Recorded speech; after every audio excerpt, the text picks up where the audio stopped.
I've been talking for 30 years and writing for 30 years. There are very few people control the world. Very few people. People will be staggered how few. If you give up what you have researched for 30 years to understand what the end game is, will happen unchallenged. So giving up is just absolutely not an option. We have a handful of people, which you could probably get on 10 fingers, or 2 hands, that control Google, control YouTube, owned by Google, control Facebook, that absolutely dominate the information that most people see or don't see. We have a concentration of power in Silicon Valley, a very small area of the world, that is the greatest concentration of surveillance and censorship power the world has ever seen. They can decide what you see and what you don't see, and they can trawl your data. In other words, the military intelligence community can, to find out the fine detail of your life from the information that you've posted on these various platforms. There is no freedom of speech. By the definition of freedom of speech is the freedom to speak your opinion and not have it censored and not have it banned. They always try to close my talks down. You don't seem that bothered. And when I say they, I'm talking about a ridiculously few people. We've reached the point now where there is a global network of ultra-Zionist groups that answer to Israel and the Netanyahu regime currently, who are targeting anyone who is in any way questioning the fact that Israel is not God's gift to humanity in every last thing that it does. This does not only include the general population. The ones they focus most on are Jewish people, are being targeted by these ultra-Zionist hate groups. I say hate groups because their modus operandi is to get the public to hate their targets, to silence them. And it's extraordinary how easy it is. I'll tell you how easy it is with me. They'll go to a venue and they'll say, this man Icke, he's going to come and say, it's all the Jews, he's anti-Semitic, he's a racist, he's going to say the Jews are doing this, the Jews are doing that. I ain't said any of that. The venue does not then come to me and say, look, these people are saying you're going to say this. And I'd say, look, go on my website and you'll see a video, a 10-hour talk that I've been doing for the last 2 years. Show me where there's any anti-Semitism or racism in it. Quite the opposite, because what I'm saying is, ironically, we need to put down these irrelevant manufactured fault lines of race and religion and culture and color that divide us and realize that we're actually all one consciousness having different experiences, and that we've got caught in the illusion that the experiences of who we are when we are that consciousness that's having the experiences. So I am presenting what you could easily call the ultimate non-racist view of life, because I say race is a nonsense and an irrelevance and an illusion. Tell absolute lies about what I'm saying. And they destroy freedom of speech and someone's A, ability to speak in public, and B, the people to take the choice to listen. That was a sold-out event in Leicester, my hometown. And then what these ultra-Zionist hate groups do is they then contact the media when a venue cancels because of them, and they say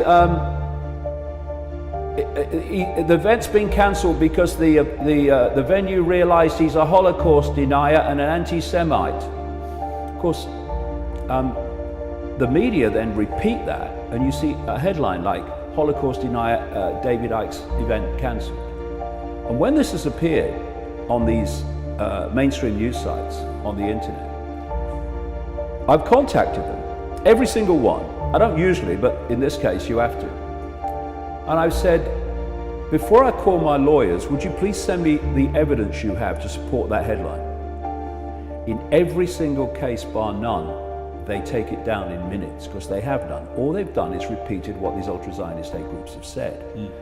And what we are now seeing, and there's been a number of examples this week as we speak, is more and more Jewish people are coming out and saying to about these hate groups, you don't speak for us. There's one guy on the internet, a story that was broke today, a Jewish man who did a video on YouTube basically saying to these ultra-Zionist hate groups, I'm Jewish and you don't speak for me. In fact, you're causing anti-Semitism by what you're doing. He had his video deleted, right? So when you've got Jewish people speaking out against Israel and the Israeli government, that's really bad, because it's very hard to paint them as racist against Jews when they are Jews. So they are targeted even more fiercely by these ultra-Zionist hate groups than people who aren't Jewish. And their freedom of speech is disappearing. And what we need to do is come together, all of us who are being blatantly defamed and misrepresented by these groups. And they are very few in number, but very well funded. And jointly expose what they're doing, because they are destroying freedom of speech in an ever-gathering way, week after week after week. And if it goes on, there will be no body who can speak in public and challenge the official narrative, because they'll all be banned. That's where we're going. And do you think, because I've noticed on Facebook with some of the changes in algorithm and the reduction of the reach and the Cambridge Analytica and all of that, I think people are starting to get a bit pissed off with it now. And there's, I mean, some of the things you're saying, I know you're talking about certain races, religions, etc., but I just see a lot of people online going, wait a minute now, you're censoring sometimes, but just, I know a lot of my posts, they go to 1% of my audience. Yeah, exactly. These are people that found me for the last 10 years that want to follow me.